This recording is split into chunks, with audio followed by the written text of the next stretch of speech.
ہے نا کہ ایک بچہ ہوتا ہے جیسے، اور وہ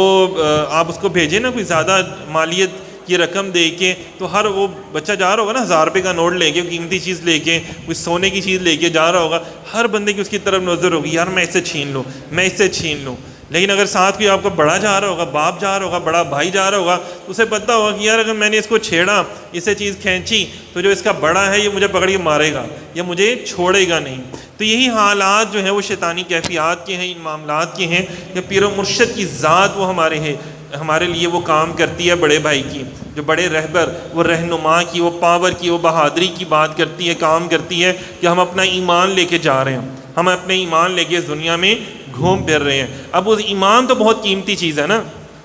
اور شیطان اور اس کی ذریت یہ چاہتی ہے کہ ہمارے سے ایمان جو ہے وہ کھینچ لے، ہمارے سے ایسے عمل ہوں، ہم ایسے غرور و تکبر میں آ جائیں اور ایسے اکڑ جائیں، ہم بندے کو بندہ نہ سمجھیں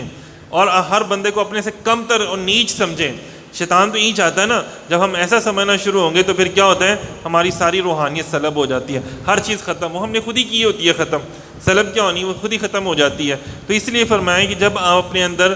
عاجزی انکساری پیدا کرتے ہیں، وہ تب بھی آتی ہے کہ جب آپ اپنے استاد کے سامنے، اپنے رہبر رہنما کے سامنے سر جھکا کے بیٹھتے ہیں، مطلب کہ اپنی ذات کی نفی کر کے بیٹھتے ہیں۔ جب تک آپ اپنی ذات کی نفی کرتے رہتے ہیں، اللہ کی رحمتوں کا نزول آپ پر ہوتا رہتا ہے، اور جب آپ اپنی ذات کی نفی کو کرنا بند کر دیتے ہیں اور اپنے آپ کو سب کچھ یا بہت کچھ سمجھنا شروع کر دیتے ہیں، تو تب وہاں سے آپ کو جو مل رہا ہوتا ہے وہ سب ختم ہو جاتا ہے۔